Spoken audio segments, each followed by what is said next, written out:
Hey guys, welcome back. In this video, I'm gonna show you how to pixelate an image in Affinity. So let's get ahead with the tutorial.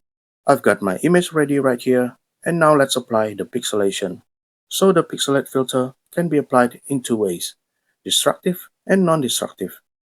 To apply the destructive filter, I'll make sure the image is selected, then go to the top menu, click Pixel, then Filters, Distort, and select Pixelate.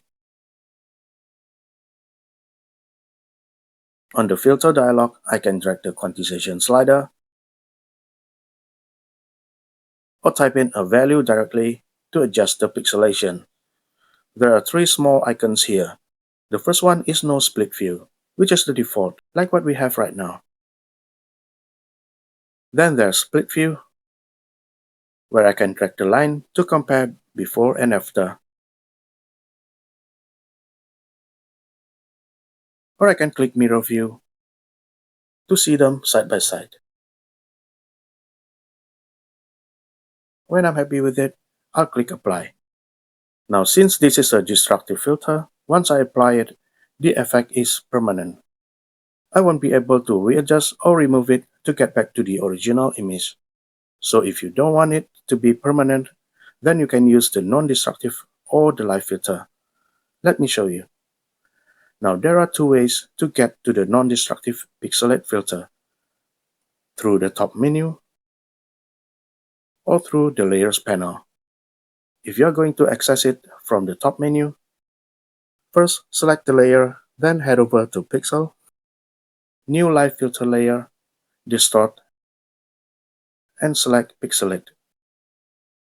Or if you prefer the Layers panel, just click the Filters button at the bottom of the panel and select Pixelate.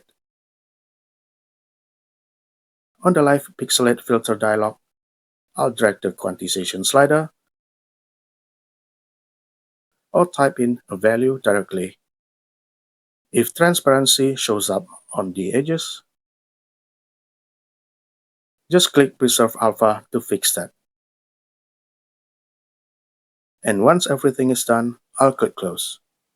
Now if I ever want to tweak the pixelation, I can just click on the Pixelate filter on the image layer and make adjustments.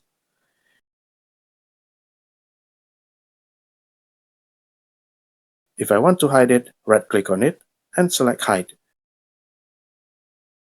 And if I want to remove it entirely, I can select Delete. And that's it. I hope this was helpful. Let me know in the comments if you have any questions. And thanks so much for watching. Have a great day.